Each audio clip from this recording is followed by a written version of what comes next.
What's going on, everybody? Welcome to the Backpacking Podcast. It's going to be a good one tonight, Mr. Jeremiah Stringer. I'm glad to have you here with me, man. John Kelly here. Jeremiah, tell me, how has your weekend been? My weekend has been great, dude. I can't complain. Complaining never does help. No, but you know, this is a safe place, Jeremiah. Mm-hmm. An absolute safe place for you to do your complaining if you need to. Well, my only complaint is I've been in the woods, and then that resulted in me basically eating cough drops like candy today. I don't know if that's like an allergy-related thing for being outside so much, but about to pop another Halls, dude. Ah, man, you do what you got to do, brother. You do what you got to do. I do want to say something real quick. I want to give a huge congratulations to our friends Miyagi and Trips for getting engaged this past week. How freaking awesome is that? I love seeing that. I thought about even taking their Instagram video and putting it on here because if you watch it, you can see Trips lives up to her name there at their proposal. But that kudos to Miyagi for getting that on film, and I love those two. Fantastic. Oh, I love them too, man. They're two of my favorite people in the world. So just so excited to see the two of them get engaged. And what Jeremiah's talking about as far as the video goes for the engagement, Miyagi proposes, she smiles, and just immediately falls over on top of him, and in the snow, in like a foot of snow. So it was hilarious, man. It was a great video, but just awesome that the two of them are finally getting hitched. That's just great stuff. So congratulations to Miyagi and Trips on the trail. Real excited for the two of you guys. Jeremiah, let's talk a little bit about the sponsor for tonight's video, and that is Outdoor Vitals. Outdoor Vitals has probably been around for about 200 or 300 years now. Yeah, I heard 400 years, and they're leading the market. Yeah, they've been around since the Middle Ages, from what I remember. Yeah, dude. I just took a trip where it felt like 11 degrees whenever I woke up, and I had 3 pieces of Outdoor Vitals gear whenever I was on the trip. The first one was the 0 degree top quilt, which you can check out on outdoorvitals.com. I also had my layering system down where I used the Ventus hoodie and the Nova Pro jacket, which has got pit zip. So if I got too hot, I just unzip the pits. Haven't seen that in any other jackets, but I stayed nice and toasty warm the whole time. I know. It's almost like, how could you not have pit zips in insulated jackets? What a great idea. Just an absolute great idea. Jeremiah, let me show you kind of what I'm excited about with Outdoor Vitals. All right. Hit me with it. What you got? Got to cover up the important stuff there. I'm excited about this box for one main reason. You know what that is, Jeremiah? What's that? I can't open it right now, but I can open it on Thursday night when there's a live stream kicking off the 100-mile challenge from Outdoor Vitals. Oh, yes. I've heard about this. Yeah. So basically, as many of you know, if you've watched my channel or if you've been on the podcast in the last year, I went through a crazy amount of injuries and all sorts of crazy stuff last year, and I did not get to hike the miles I wanted to do. And it's been a while since I've challenged myself or pushed myself in any way, and so I have signed up for the Outdoor Vitals 100-mile challenge. It's a really awesome setup. The initial signups have ended, but they're doing an extended sign-up for them right now. So if it's something you'd be interested in doing, you'll get access to a private Facebook group where people are giving each other encouragement, showing how they're training, all those kinds of things. And also there's some free swag. Well, when you sign up, there's swag that comes with it. You do pay for the event, but it is a fantastic setup, and I'm real excited about it. You can check it out over at outdoorvitals.com. Again, Outdoor Vitals, thank you for being a sponsor of the show for the past 13 or 14 years. It's been awesome. We love you guys, and always glad to talk about one of our favorite brands. Jeremiah. Yes. We're about to have on our third Canadian guest. Canada, eh? Yes, he is from Canada. That land up north, yo. And so we're excited. We're excited because this guy, we were just talking before this, all three of us our channels kind of came out at similar times, and we've been doing this for a while, and we've known each other for a while, and we've both been on his podcast that he does, but he's never been on here. And so we are remedying that tonight. We are fixing that problem. But before we do that, we need to start up the most important part of the show, which is the fake news. So that is up, and now we're going to bring on our good friend from up north, Mr. Marty Morissette. How are you, buddy? I'm very good, man. Thank you for having me on. You know what, though? I have to say right away that I'm not only am I Canadian, but I'm also French Canadian, so it's a whole different breed up here. You spoke French in one of my videos. That's true, man. We did that collab one time, and it was the whole joke was me speaking that 15-second segment in French. That was hilarious. That was the that was during the vid. Yeah, that was early, eh? Just was after, it would have been right after you would have come on the podcast. I think, like way back when I used to do my interview style podcast in 2020. Yeah, I think it was like training during the pandemic or something like that. Yeah. And it was like you and a whole bunch of other YouTubers, another Canadian, Jesse, who tried to pack his backpack upside down. It was so funny, yeah. Oh, it's hilarious, absolutely hilarious. Jeremiah, he was doing bicep curls with a coffee mug. I mean, he was really working out hard. Was Devin not throwing his like sleeping bag on the ground like it's like a heavy ball, like a oh my gosh, ball? Yeah, he was screaming. If you've never heard Devin Ashby scream, go look that video up. It will change your life forever. Was going to the Whites, was that your first time back in the States since COVID? To Mount Washington, yeah. I hadn't been since, which is a big deal for me because it's funny. This is the backpacking podcast, and the Northeast in the States is really the only place I ever backpack. Because it's close by, and it's in the States, the at least compared to Quebec and Ontario, like the backpacking scene in terms of like the parks, how they're set up. Like it's hard to beat. It's really hard. Like we don't have that kind of like parks like the Adirondacks or the Whites, like that are open 12 months out of the year that you can go out. Like so anyway, so for me, like the Northeast is really all where I do all my backpacking. So not being able to go to the States really put a big halt for like, I didn't backpack for 3 years, like actually backpack for 3 years. Yeah, that's crazy, dude. And now you do a lot of canoeing. Right. Yeah. I still spent like 30, 35 days last year alone outside, like sleeping out. Like I had a good season. But the thing that I tell people, like if you lived where I lived, there's no way you wouldn't be canoeing in the summertime, because we are what surfing is to Hawaii. Does that make sense? Like it doesn't get better. The canoeing scene in Quebec and Ontario and Canada doesn't get much better across the world. Oh, so I can imagine. So like it's like doing all these rivers and all that stuff. It's amazing. So I spend most of my time doing that. So, but when everything's frozen, that's when I go to the States, because I'm a huge fan of like deep, hard climbing winter backpacking. Like that's really what I love doing the most backpacking wise. Oh yeah. Well, super good camping. Put on here, LOL Canadian. Is that what a Canadian is that canoes a lot? Is it a Canadian? I don't know. That's Tim. That's Tim for you. That's hilarious. Stanley Tam has given us a couple super chats. One for $1.10 and one for $2.20. Both of those are Canadian, so we're probably gonna get a quarter from each of those.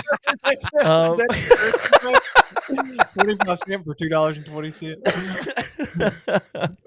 That's don't funny. and if you're offended by us making fun of how much things cost in Canadian money, please don't read the fake news. But facts are optional on this podcast.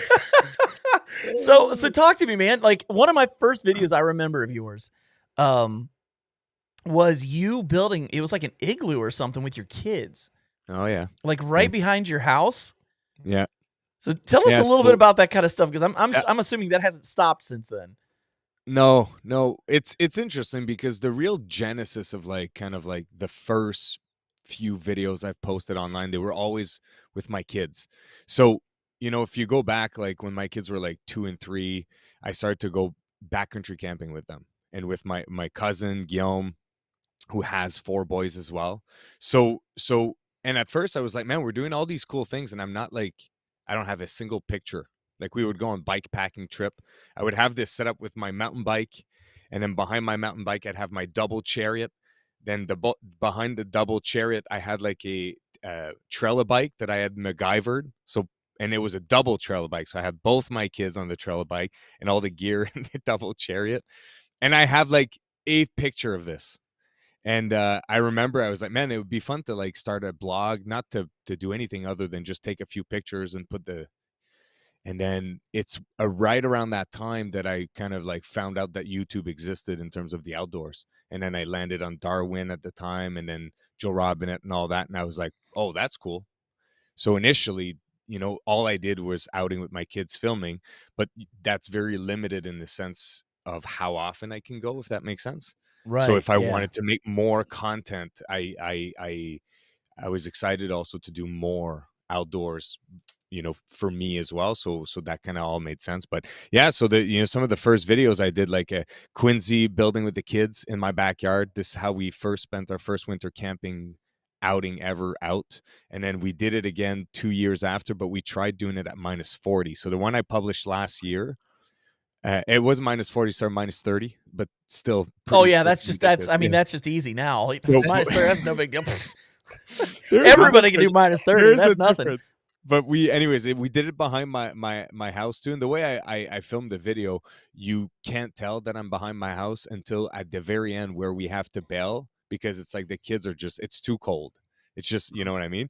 So we have to bail. So then you see me fill up the kids on the ATV, and then we drive back up to my house. You can see the house it's not that I was hiding it. It was just an interesting way to tell the story, if that makes sense. Yeah. Because of how it ended. So anyways, and then this winter, so those are only the winter activities, but this winter I got myself a little from North tent, a hot tent with a stove and everything. And I brought my kids out for real, like about 30 minutes away from a car in the backcountry on Crown land at -20, and we survived. And it was a pretty cool experience. And that's one of my favorite videos from this year that I posted. Oh, that's awesome. We got last couple of months. Pardon me? Is that the last couple of months you posted that video? Yeah. It was it would be basically not the one I posted last Friday, but the one before. Okay. Yeah. I watched that earlier today. And John, I know you got some comments to share. Oh my gosh. You do, I have Stanley Tam's comments still on the screen. I have to get the poop talk going. Oh, I did have a quick poop question for you, Marty. All right. Let's go. And I'm sure we'll dive a little deeper into the feces talk later on. Makes it sound nasty, doesn't it? Let's say that it is -40 degrees and your igloo's not in your backyard where you can just drive home to poop. Do you basically use the same techniques that you would if it was just dirt? You're just digging a hole in the snow? Or how does that work in the deep winter? Or are you using a wag bag in your tent, or what? It's a good question. I mean, I think there's actually a real, like a good answer to that question. And I'm sure I don't really necessarily practice the best. I'll share what I do because I don't think it matters, but there's got to be an actual answer here. So don't take what I do, because I do believe like in some places wag bags are better, because the challenge for the folks at home with feces, like the reason why you bury it in the summertime so that all of that fecal matter doesn't end up in the streams and in the water, essentially, right? So it's nicer and it doesn't smell when it's buried, but like really like the thing that we're trying to protect is the waterways, and that's how you make it decompose faster. So the challenge in the wintertime is that poop sits on the ice until it thaws, and when it thaws it just goes right into, like, all the water just goes right. So it's, I guess that's the downfall. That's a lot of people will say, well, you should use wag bag to avoid that, to keep that prestige. The flip side to that, there's plenty of animals that eat feces out there. So like more than likely your poop doesn't stick. Like, it sounds disgusting, but like more than likely your poop, goes through a system of something else before it thaws out in the water. So for me, what I do is I dig with my shovel. I do my thing in there, and then some people will ignite their papers, so to leave no remains. Honestly, like, the biodegradable paper, like, I mean, because I have a septic here, like the stuff that I use, like in water for 4 days, it's gone. It doesn't exist. So in the snow, like, I'm not too concerned about that. But yeah, but there's got to be an actual real answer. Yeah, no, that makes sense. That makes total sense. We got a lot of comments, boys. We're already at 204 comments, and we're only 15 minutes into this thing. Doc Watson has a question, and it's an honest question, and he's hoping nobody's offended by this, but he says, is it offensive to be called a frog? I know that's how we referred to all French Canadians that visit Maine. It I've never is. heard It is, but honestly, I don't know why. I don't know the story. Sounds Yeah, I have silly. no idea on that one. I mean, it's super common that English people call like froggies or like Frenchmen might like. I mean, it's common in a sense that not anymore. Like, but you know what I mean. Once upon a time, like 30 years ago, like, and then I think did the Frenchies used to call the Englishmen the squareheads or something like that because all their lands was divided in squares or something. I don't know. I'm not into that kind of shit anyway. So sorry, that kind of stuff anyway. So I've never really investigated, but I believe it is. It says this is according to Quora. It's a pejorative used in a joking way by the British and Americans, referring to their eating of frog legs. They call me a frog, bro. I love frog legs. They're delicious. Now, I don't know if that's actually legitimate or not. Jeremiah, have you eaten Kermit? I know that people got offended. I've heard, people would get offended when they would use that. So there's got to be some. Well, they can turn that on me. Call me frog. I love frog legs, dude. You ever been frog gigging? You guys ever been frog gigging? I have been frog gigging. Do you know how that works? Dude. Yeah, man. Frog legs are delicious. Okay, let's get back to more important things. The comments have been coming in about the cold weather. Yeah. And Riff Outdoors made the statement that anything after negative 20 feels the same. Then there's no. Okay, wait. For negative, I mean Celsius. I don't know exactly in Fahrenheit what that is, but like minus 20 Fahrenheit, Celsius. Sorry. Well, that's like, different. You can stand outside and have a pee, and like for 2 minutes, and not be like it'll still be cold, but like you'll be fine. At minus 40, when you get out to pee, man, it is significantly different. I'll bet if you're using Celsius, yes. It's negative 20 is negative 4 degrees in Fahrenheit, and negative 40, negative 40. Yeah, that's cold. Yeah, that's cold. Dude, it's dangerous cold. Yeah. It's, you know what I mean? Like, well, is everything that you use as reference in your videos and all that all Celsius, I would assume? Yeah. Okay, I'll just double check. That makes sense. It's so what I'm most comfortable with, essentially, but yeah, sure. That makes sense. Now, Mr. Backpacking with Jason, sir, said negative 30 and put those faces on there. And then his next comment was simply, I would die. He would die. Riff Outdoors did say that they use the poop hammock in a hot tent. So I think he's making it up personally, but he did put that in there. Now I will say Tangent Trails is backing up what you said, Marty. He said at 40 degrees, negative 40 degrees, when parts of a man just disappear.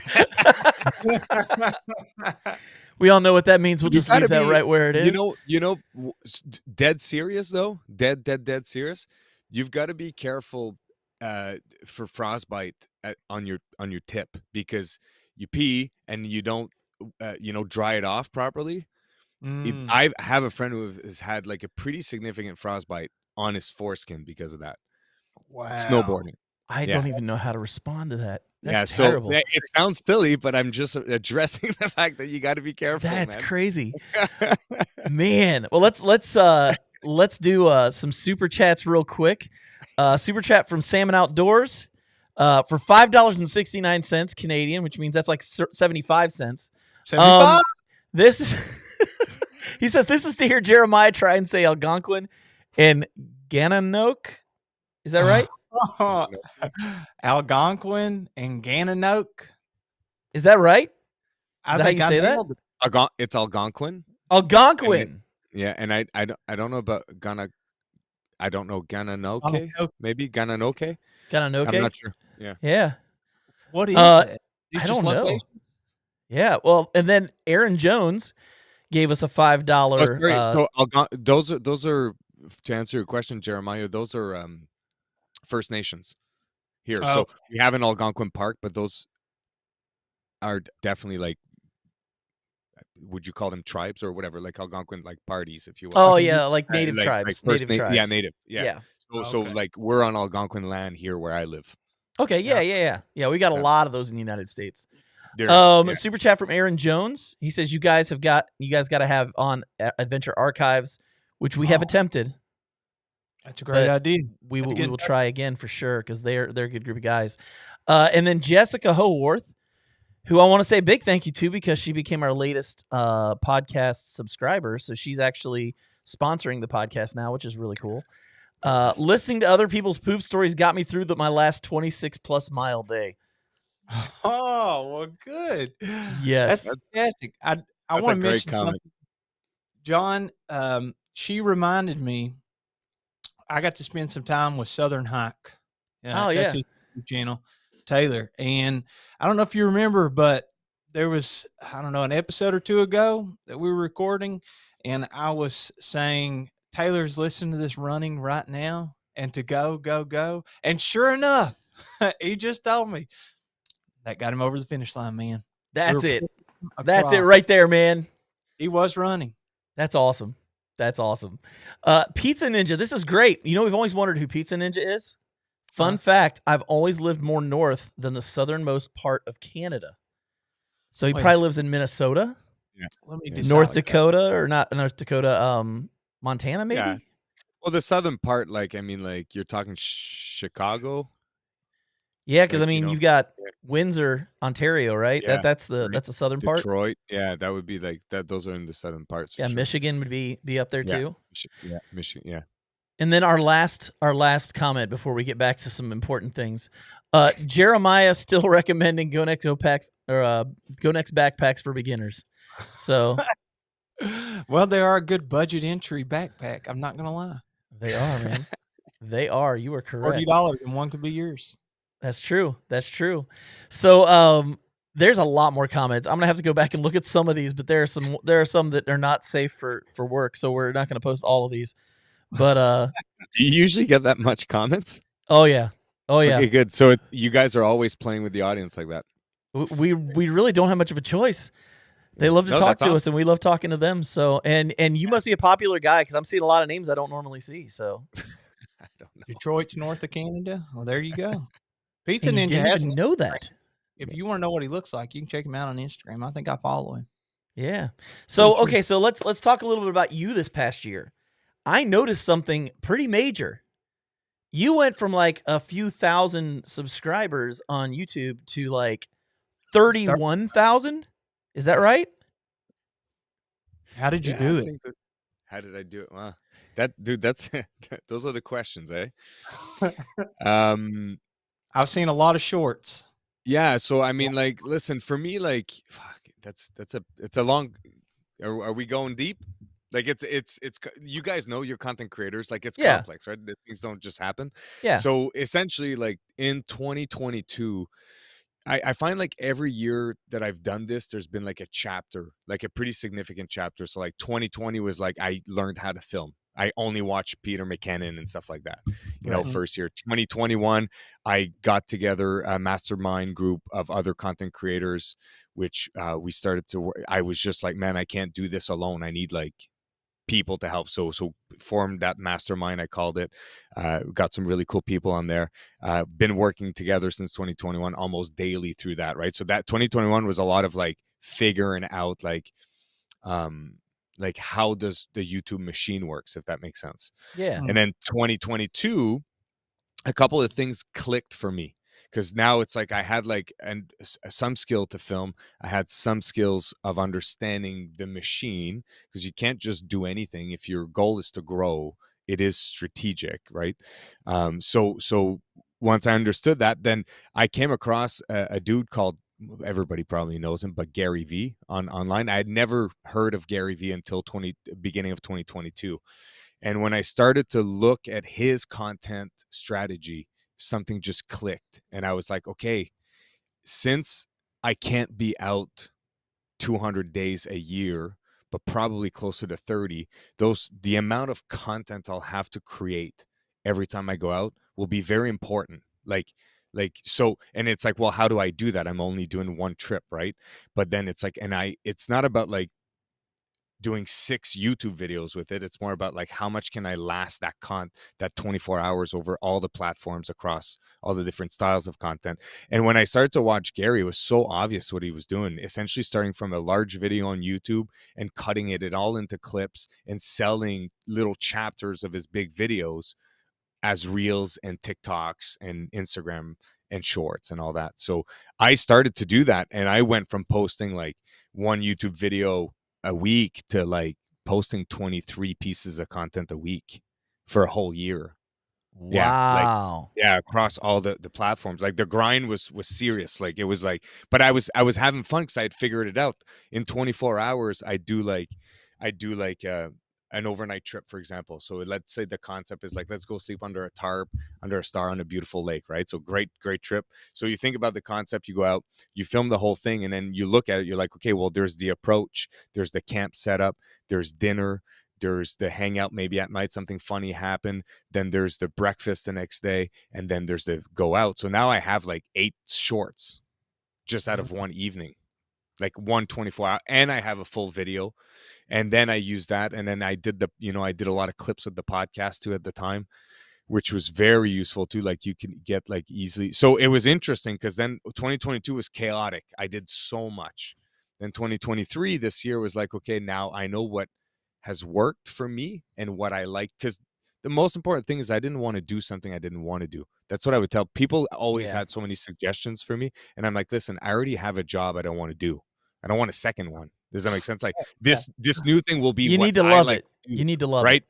Yeah. And you do, because content creation is like one of the weirdestly most it's a very passionate, driven. If you're going to put 15-20 hours a week every week for 3 years straight, it only comes because you absolutely enjoy the process of it. Like it just I don't know. So it's, it was passion for me. So I figured it all out. Now I'm dialed in. Like Christmas came around, I'm like, I know what I like to do. It works well. And I just have it all dialed in. It feels like right now, it feels like when I make a piece of content online, I actually connect with an audience. I'd never felt that before. Like there's something very interesting, but it took me like 3 years of working so hard. And like you guys have seen my first videos to my last, they're drastically different. You've seen me do talking heads, trip videos, podcasts. Like, I've been all around the map. Like, and funny enough, one of the guys in the mastermind, you guys know him well, Justin Outdoors. Yeah. Right. He's part of that group that I started. And that was always his biggest critique to me, is like, dude, you've got to stop doing so many things. You have to focus at some point. And I understand that. But for me at the time, I needed to explore what is it that I like doing. Because we all know that doing gear review works. You can get paid well for that. But it's like, I'm not a gearhead. So it's like, I don't like, for me, it's like, I love gear, but I don't like, every time I need to buy something, I call Justin. I'm like, yo, what do I get? He tells He's me a I total buy. gearhead. He's a total Dude, gearhead. I don't even research it. Yeah. Like, you know how I bought my drone? Like, because I got a drone this summer. I'm on the mastermind. I'm talking. I'm like, man, guys, I'm really thinking I'm going to buy a drone. I think it would be great for my canoe trips. Plus, I can carry it. Like, it really adds to the production. Justin is like, yo, you can buy mine. I never use it. I'm like, sold. I didn't even ask him what it was. I trusted him so much. He's such a gearhead. Like, no, yes, he is. If you know Justin, you know that if he's selling you something and he knows what you do, you don't have to question if it's going to be good or not. It's just like he's really good at this. So my point with this is, I'm not a gearhead, so I didn't want to do gear reviews. Like I don't care that it's in sil poly nylon, it's 8 pounds 12. Like it doesn't bother me as long as it's useful on the ground. Then I'm good. Well, I think that something that you kind of nailed is the timeline, because I don't care what it is. If there's something that you're passionate about that you want to get good at, I think that it takes usually around 5 years to master it. Like to be super confident and to be able to, deeply advise people on it, or just be proficient in general at it. I think a 5-year mark, anything Well, professional wise, I think that's a good timeline. I read a book, old book called Outliers, and I can't remember the author, but it's a very well known book. But they talk about like different groups, right? And one of my favorite things they talk about in there is they talk about the Beatles. And the Beatles showed up to North America and had like 7 great years. But they felt like they came out of the blue. But with the story that nobody knows is that they spent, I can't remember if it's 2 or 4 years in Europe playing 220 shows a year in front of 40 people for 3 years. And then everybody's like instant success. Like, so my point with that is that I started in that book. They talk a lot about like, you got to reach your 10,000 hours. No professional athletes makes it to the NBA or the NHL unless they did their 10,000 hours, regardless of talent. You look at their time from being 9 years old to 18, they put their time in. So I did a calculation at the end of 2022, and I was at like, because realistically what it is I work no less than 15 hours a week, hard work, like editing, filming, or whatever on average. Sorry. I'm burping, but and I can't remember. We're gonna have to turn off the show now. We can't have people burping on our show. This is, and God, we're way too classy for this kind of stuff. If someone can do the math for me, because actually, let's just do it here because it's interesting, right? So 15 hours a week times 52, that's 780 hours times 3. Like I'm 2,300 hours in out of my 10,000. And that's not including trips. Yeah, well. And filming. Sure, maybe trips, but even if I'm at 4,000 hours, like I'm not even at half time. So I have zero expectations around my progress because I know that all I need to do is continue because I love doing it. And where it takes me because it'll be driven by my passion. And I think that's one of the things, I think the reason why I'm connecting more and more with my audience is that it shows that what I do is the passion. Not only filming is the passion, but like the activity that I'm filming is the part that I like doing the most. Does that make sense? Yeah. Makes total sense.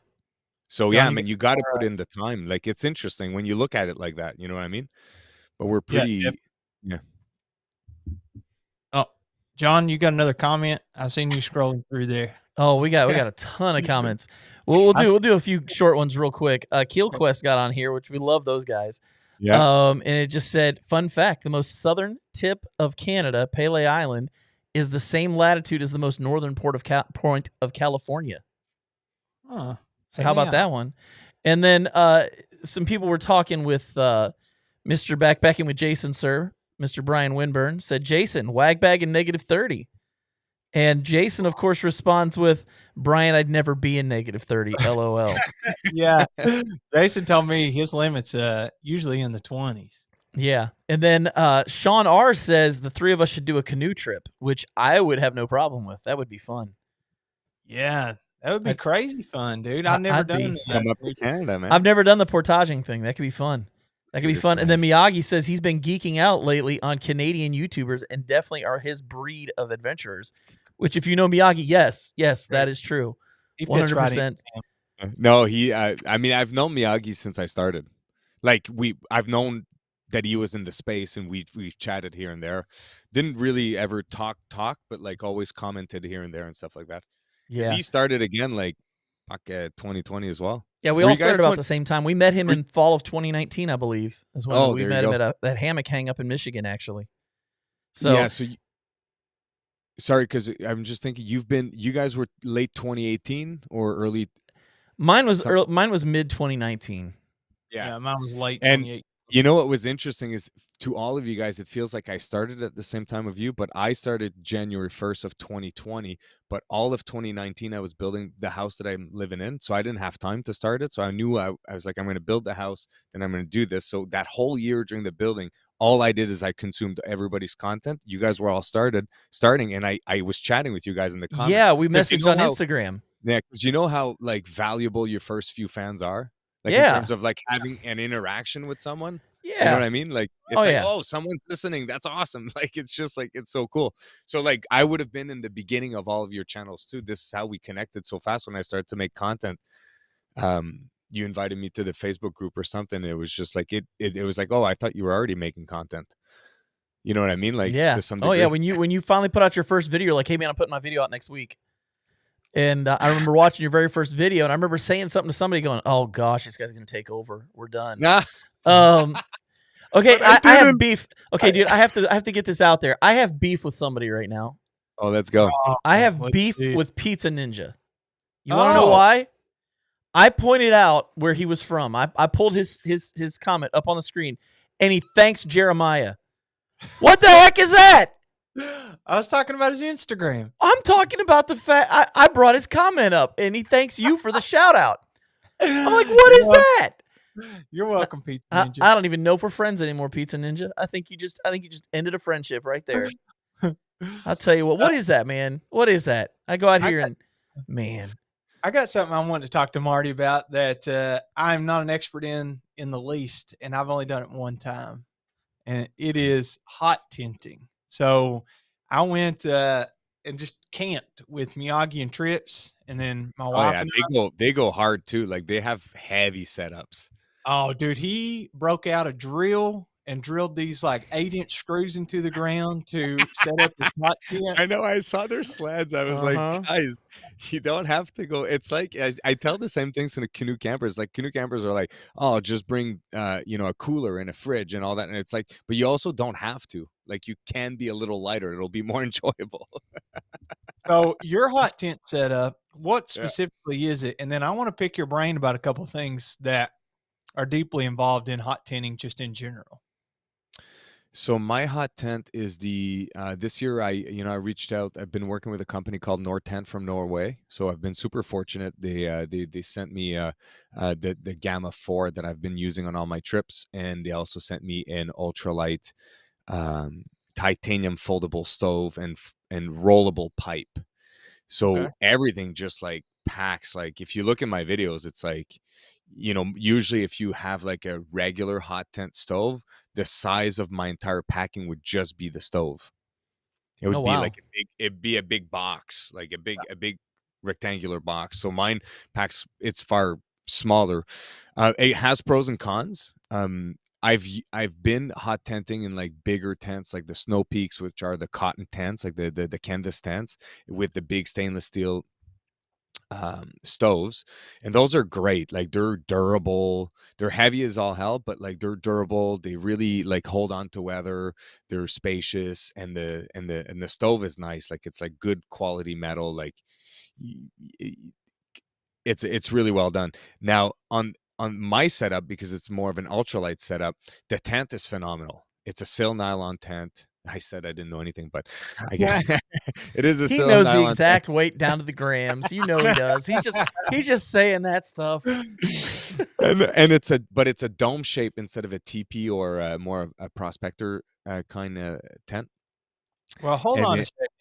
Wait, for people that don't know, what is hot tenting and why should you even do it? Oh, shoot. Okay.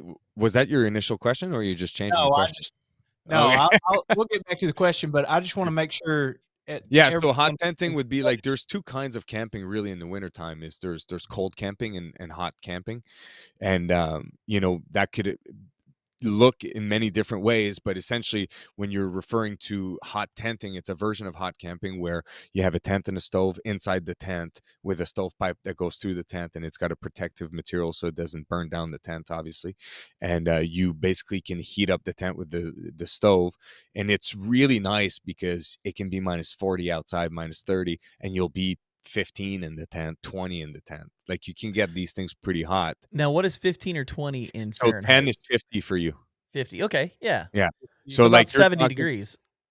Yeah. I guess so. I don't know. Like 15, 20, probably about 70 degrees. Yeah. So it's like you'll be in your base layer sitting in the tent. And honestly, for winter camping,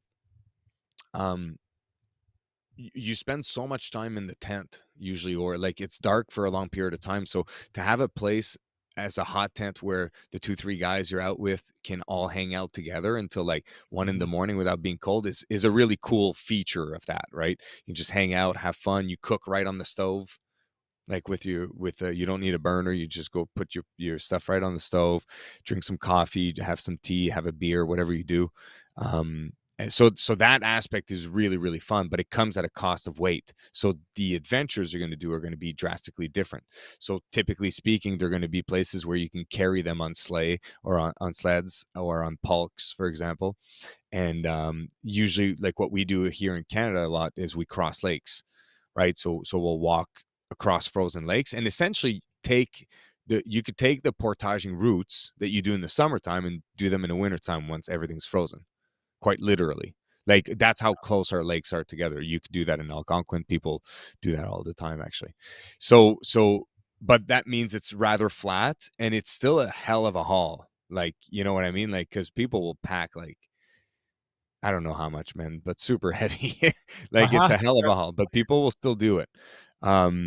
So, but it comes at the cost of because if you get wet, doesn't matter because you can dry. Like literally, you'll all dry at night. Your liners of your boot, everything will be dry every morning you start, which is a big difference than winter camping, cold camping, where as soon as you start sweating, where essentially winter camping in the cold, like I do in Mount Washington and the Adirondacks, is a big game of moisture management. That is the only thing you should be worrying about the entire day and night so that you don't get cold, because if you're cold because of your moisture, you're in a really bad situation. It's really hard to That's where gain hypothermia back. can kick Yeah. in, and and that'll have so it's so that's all you're thinking about. But with a hot tent, you just go out and you just dry it. Now you should be conscious because things can happen and maybe you can't start your fire. You know what I mean? Like you should be conscious, but you can get away with a lot more. So those are kind of the two ones. So for me, what I like is that the tent that I got from North Tent is that it's lighter. So like you're talking more about like max a 15-pound setup for the tent and the stove combined, instead of like 25-pound the stove only. So it's so it's valuable. But the downside to what I use, which is the ultralight foldable, it's a very small stove, so you can't, if you want to load it up for the night, you only have an hour and a half of burn. You know what I mean? Like a bigger stove, you can maybe get 3.5 hours at a slow burn. Mine, an hour and a half, you're done. So if you're counting on the fire to stay warm at night, overnight when you sleep, which I don't recommend, you're waking up all the time, which I did that with my kids because I just really didn't want them to be cold. So I just woke up for an hour and a half and I just fed it, which it was fun. It was a one-nighter thing. But when it's kids, you want to do it a little different anyways. Exactly. You want to encourage them to get back out, and if they have a miserable night, that kind of can hurt that chance in the future. So yeah, for sure. Yeah. So so that's kind of like all the so I have a dome-shaped tent, which I'm very a fan of. It's got a ton of guy outs on it, so I can put it on the lake and it's super sturdy once it's all guyed out. But the stove is just also like a little rickety, like because it's foldable and titanium is so like it still warps, right? You know what I mean? Like because it's so thin. So when you put wood in, like sometimes you feel like you're gonna like trip it over. Does that make sense? So you want it's a delicate piece of equipment, and the stovepipe is a thin sheet of titanium that rolls one way. So it's this wide when it's all rolled, but when you unroll it, then you roll it on its length, and that makes the pipe. And a lot of people hate that because they break it because like the pipe is very fragile, so you can't squeeze it because then it just leaves a kink forever in it. Oh yeah, that makes sense. Not telescoping, it's rolling. Pardon me? I said it's not. It doesn't telescope or fit together. No. Yeah, it unrolls and you roll it the other way, and then you use these rings around, and just the pressure of it just seals the whole pipe. So, but the trick with that is most people will burn in their stove. You always have to burn in your stove when you go hot tenting because it's got oils and manufacturer stuff. So you don't want to burn it in when you're in the tent smoking all that stuff. So you just burn it outside usually. But a lot of people do that burn in out in the bush. I'm lucky enough that I have like I'm in the country here, so I did it outside of my house. And once that pipe is cooked in for the first time, you unroll it and it takes its form super easily. Like it's really worth to do a burn at home so that you don't fidget too much with it out in the bush, because that's where it's usually the first time assembly that people ruin with those stoves. Really, that's an expensive mess up too, isn't it? It is. So that's why I tell people it's like just if you can burn it at home, it'll make your life way easier. It's still fragile, but yeah. I got you. So you go out there, you pull the sled behind you. I asked you earlier, but I don't think you could hear. What kind of weight is in this typical sled for your winter setup? And then like how much harder is it or easier is it versus having a backpack to pull that sled instead? A good question. So my typical backpack weight when I go do Mount Washington, for example, just to give you an idea, like when I do these things with full-on crampons, ice axes, snowshoes, and all that, it'll be anywhere between 50 pounds to 60 pounds. I can't get it with my food and water for 3 days usually.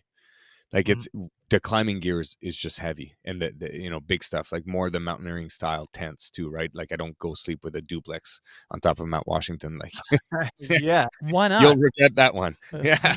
Right. So it is what it is. So but that's also my winter gear period, right? Like I don't have like much more gear. So when I go out in the bush, for example, like it'll be close to that, just like my necessary stuff that I bring anyways. So I think my sled usually I end up, and the thing with the sled is it allows me to bring like we're getting a demonstration. My massive drone case.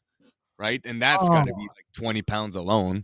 So like, but the sled allows me to do that. Right. And I get to take really cool shot of me walking on the side of the lake with the trees. Like, I mean, it's videography wise, because that's the part that not everybody understands from me. It's I creating is my whole life. Like I was a musician when I was a kid. Like creating is very much so. I'm out there making films. Like in my head, like that creative part is important. So carrying that 25 pounds for a drone is so worth it for me. Oh like yeah. It's a big part of what I do. I love it. So so maybe like we'll put like 50. I don't think I'll go heavier much than 50 to 70 pounds in my sled, and then I might add another like 40 pounds on my back, max. What's interesting is the sled isn't hard on your shoulders. Right. So it hooks to your, and even if you hook it to your chest, like sometimes I have a strap that goes across, it's still like you don't have the weight pinching your traps and your hips. Right. So if you have it just across like this, it's very comfortable.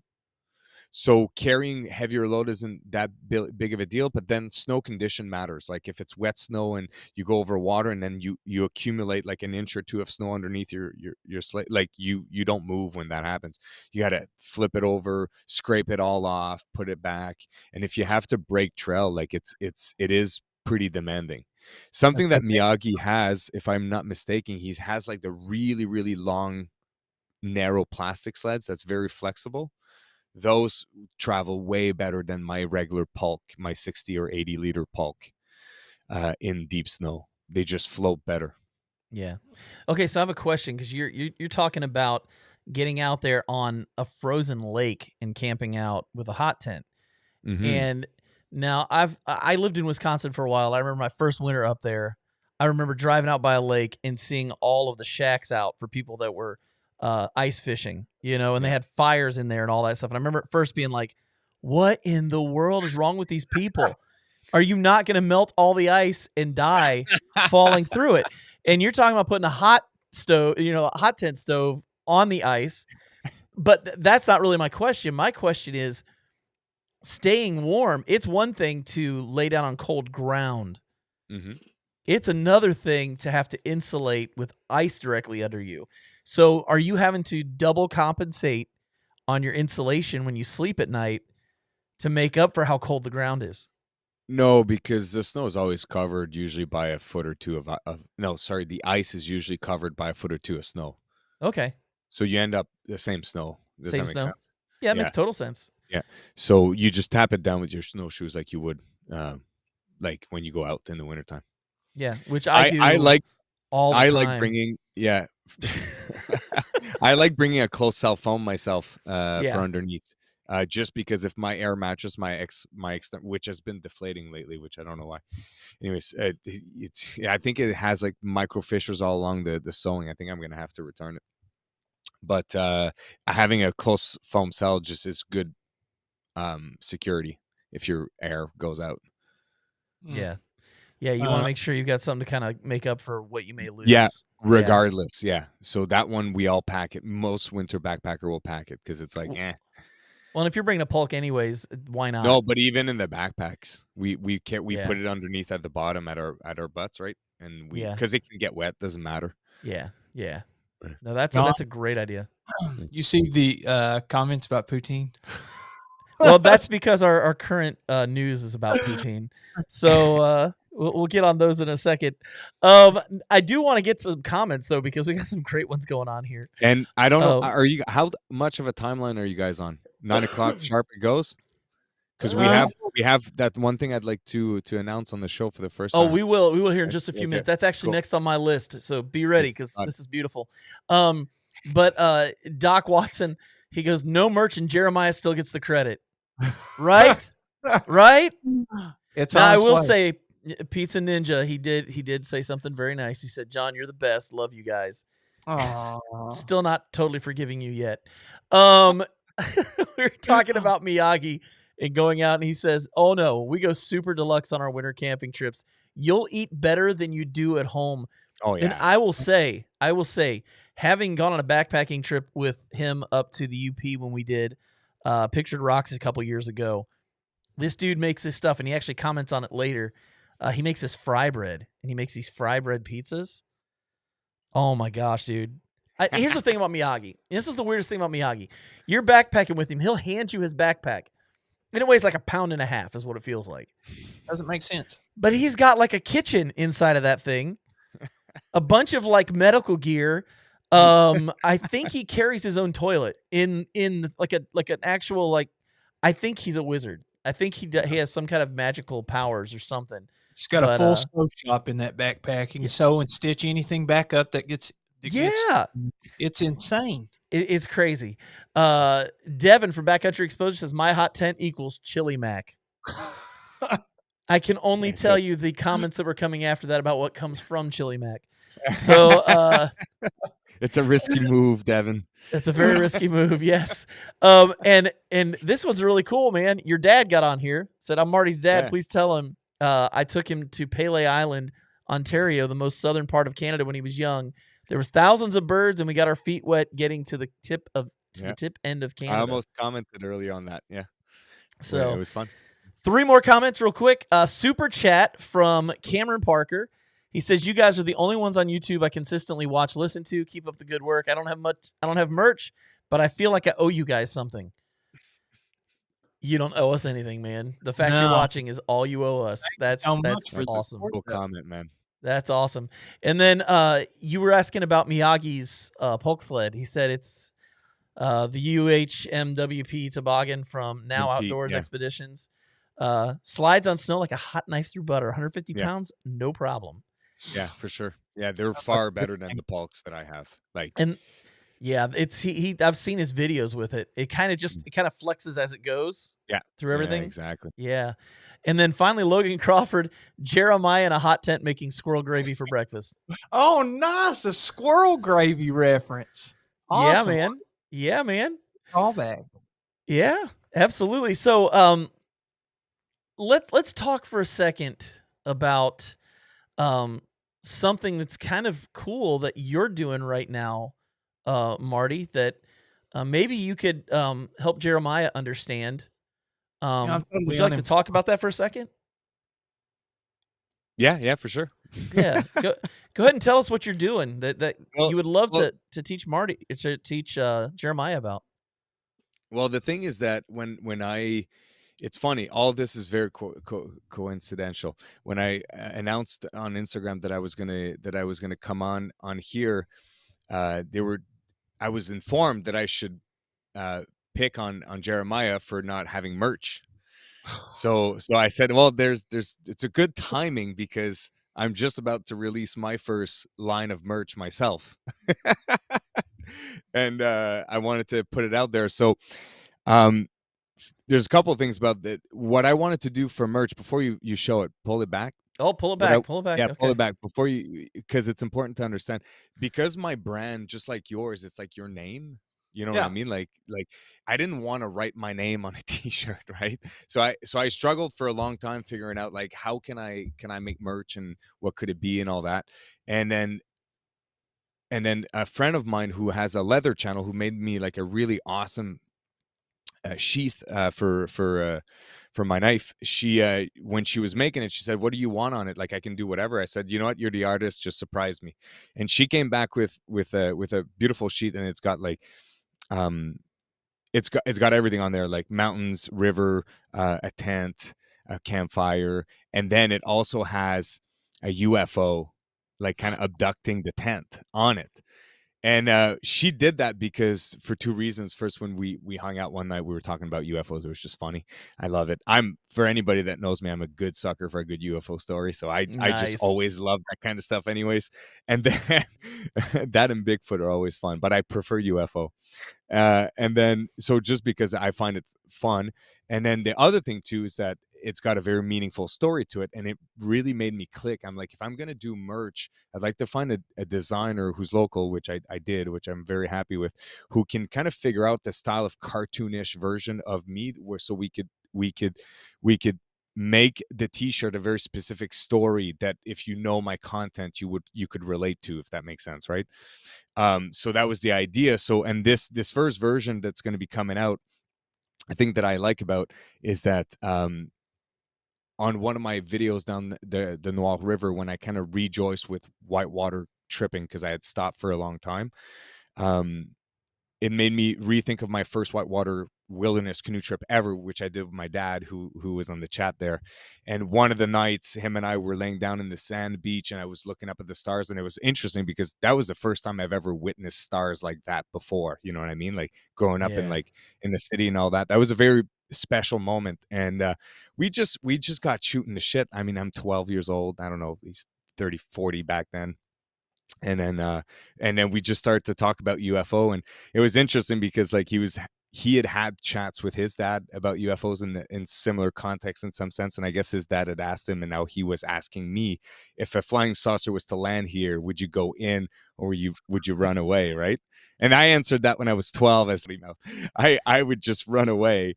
And then the interesting thing is that he answered to me, said, I said the same thing to my dad then, but I don't feel the same way today. And I can just totally relate to that. So it was a really meaningful moment, like in the genesis of me ever doing outdoors. So that's why I came up with that t-shirt design there, to tell that story in one. So if you bring it back up, you've got the saucer at the top right, and then you have like me with the ball cap at the back, which will always be represented as me in the next stories, if you will. And then you got my dad there on a cliff with the tent. So anyway, so that's the story behind that, but that's also kind of how I'm going to make the merch from now on. There's been like funny quotes that was said in my videos by my kids, you know, like Rosie, one time when I was making a fire, I finally get the fire to go, and she's like, everybody thought we were going to die, but we didn't. That's great. So like all these like cool moments that happen, I feel like there's a story to tell, and that's how I'm going to do my merch in some weird way. So anyways, that's the story of it. It's really cool to see a YouTuber have merch. That's really cool. Hey Jeremiah, have you ever thought about doing merchandise? Well, I am taking tips from Marty right now, because that's a very cool way to do it. And like he said before, you don't want to just slap your name on something. It just feels cheap, you know. It feels like a money grab. So I don't know. I haven't done it. And you know, another thing, I don't think I've really talked about this, but Marty, you're talking about your jobs earlier and the passion that you have for YouTube and stuff. You know, if you really did depend on YouTube as full-time income, a lot of people think that you have to have some huge channel and a lot of support, but it's not true. You really need like 1,000 loyal supporters. So if you have 1,000 people that we'll say, for example, buy a hoodie that you make a $20 profit on. If you have 1,000 people that buy a hoodie once every quarter, then that's 4 times a year. You're going to get that 1,000. Here goes the math teacher. Do the math. People, $20. So just right there, that's 80,000 a year. And where I live in Kentucky, 80,000 a year is more than enough to support yourself. Absolutely. So I think, like you said, merch. Make merch. And if you have like 1,000 loyal people that really want to support you, you absolutely can make your dreams true with content creation, no matter who you are. But it may take some time. Like you're saying, you put together a multi-year plan from everything from gathering info to executing to growth, you know? So I love the merch idea. I think that is a fantastic way to do it. And I'll take my pointers from you. Go for it, man. I had to figure out something similar to what you did and be creative and genuine and original for your content. And what's really nice about merch, and I mean, like, I don't know, I was a show rat when I was a kid. Like, like when I was 17, 18, I come from like the punk scene of Blink 182. Like, that's where like all of my music comes from. Grade 6, Enema of the States comes out. It changes my life. My first love for guitar playing and music, just that's the beginning of it. Right. Yeah. So I come from all that. So merch was super important growing up to me with those bands, right? We would go see those. But first of all, like as a band member back then, we would make like $25 from the venue, but 400 from selling t-shirts on the show, right? So like as a musician, I always known how valuable it is, but also when you had these music, like these artists that would come up with like cool merch design that was meaningful. Like it sounds silly, but the Iron Maiden like tour shows with all the dates, right? Sounds silly, but it's like it's very meaningful to the people that were there. You know what I mean? I was gonna say I caught a Foo Fighters show last year. I got a shirt and it had all the dates on it. Like I wanted that shirt, Yeah, because every time you'll see it, it's like boom. So merch to me is that opportunity, and I'm not saying I'm doing this with my merch, but it's certainly what I would like to create. It's like I don't want people just to buy a t-shirt to encourage me. I don't want people to just get a t-shirt when they encourage me by buying it. I want people to remember a moment that means something. Does that make sense? And so that's kind of the idea. Like you look at Joe Robinette's merch logo, like his old logo with Scout here. You buy that because Scout unfortunately passed away. Right. A number of years ago, like halfway through his channel. And that was a big deal. Like he was a big part of the channel. When you buy that t-shirt, like you don't buy the logo, it's Joe Robinette. You buy it for the meaningfulness of Scout. If you've watched that show for 3 years with Scout, for example, you know what I mean? So it's the same idea. It's like, how can we create something that's just more than just the product itself? Because then people are just stoked about it too. And, that I'll be attempting to do that through kind of representing meaningful moments in like a cartoonish way. And that, Yeah, that's awesome. Well, we got a few quick comments before we get off of here because I want to make sure we get these in. Logan Crawford left 3 great ones. We need to set up a GoFundMe for Jeremiah's merch, crowdfunding. And he also said Jeremiah did have a super limited run of backpacking with dad shirts for backpacking with Jason. There are only 3 in existence. Only 3, and I have one of them. And then Leonidas got on board with this, and he said the shirt can say, "I paid for Jeremiah to walk the Camino," and on the back, and all I got was this lousy shirt. To which Logan Crawford then responds with, "Camino bugs sold separately." Then you've got Doc Watson, or actually it wasn't Doc Watson. Miyagi said waiting on Stringer merch, but then Doc Watson said, "No. Backpacking with Jason should design a waiting on Stringer merch instead of you." He was singing that on our last trip, man. Yep. That's good. And then Ugly Teacher Hiking says, "Great, now I got to go camping in Canada." So you got some people excited about getting up to Canada, which is great. Man, the wilderness up here is great. Oh, it's great. Yeah, great. It's been great having you on here, man. This has been fun. Thanks. We do need to like make some kind of canoeing thing happen at some point. Come on up. That would have to happen. I've been wanting to go to Canada for a while. I've been to Canada, but I can outfit you guys pretty solidly in terms of like boats and stuff like that too, right? Paddles, boats, area. I mean, I live, pretty central to all of these. My house is a bed and breakfast, so there could be a stop in between, then we can go. So well, we would 100% be depending on you for everything, from to specialized gear to everything. Oh, it's all the same gear, except you do it in a canoe. Well, I don't have the canoe either. Yeah, I have all that stuff. That's what I'm saying. There you go. Right. Okay, so real quick, why don't you tell people how they can find you online, and just let them know how do you find Marty on all the different things. Exactly. So depending on like what kind of like I guess user you are, like if you're into YouTube, Marty Morissette, everything is under Marty Morissette. Sometimes there's a YT at the end. I think on Instagram, Facebook, Marty Morissette was already taken. But if you like to consume it as long format video, I try to publish 2 trip videos a month. That's kind of my schedule going forward for 2023. And then if you like to consume that content more in bite size format, I do all the shorts, the Instagram reels, the Facebook and TikToks as well. So you can do all of that.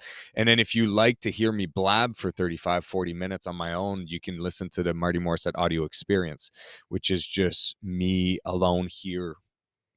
And because I used to do the interview, but that's way back when I stopped for 2.5 years, 3 years.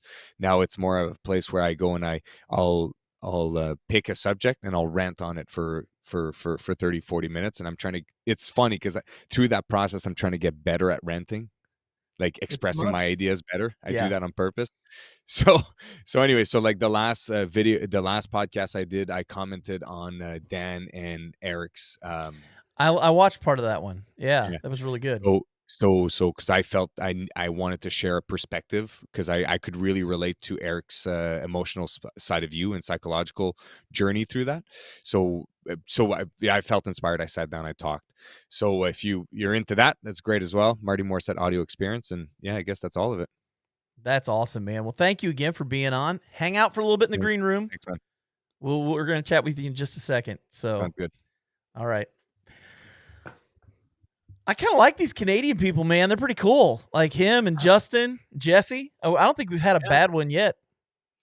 No, easy to talk to and have a wealth of knowledge of things I am so uninformed about. It is totally ridiculous. Yeah, things that we have no clue about. Absolutely have no clue about. So, listen, everybody who's in tonight, 471 comments. You guys are just talkers tonight. This is awesome, man. So glad to have everybody on. We have some great guests that are going to be coming up in the next few weeks. But next week, we have a special show where we've got some friends coming on who might have been hanging out with Jeremiah recently. And we're also going to be having a little bit of a memorial service next week. That's all I can really say about it. I would suggest if you're going to be on, be ready to spend some time in mourning. It's going to be a rough night for all of us. And if you're listening right now, you'll be able to hear my tears through the audio. So get ready for that. That's gonna be next Monday night. Jeremiah, you got anything else you want to share before we get off of here, man? Yes, if all goes according to plan, next week hopefully we will get to hang out with some buddies that I took a trip with. That would be Mr. Backpacking with Buckley, Mr. Backpacking with Jason, sir, and Southern Hike Taylor. So if all of them are still available and everything goes according to plan, I can't wait to unpack and have just a great time with fun stories. And a lot of sadness as well. It's a little rough. A little bit of sadness. It's going to be rough. I'm going to spend a lot of time in tears next week. Just let it be known in advance. It's coming. Just be ready. With that said, for myself and Jeremiah, we will catch you guys on the next one.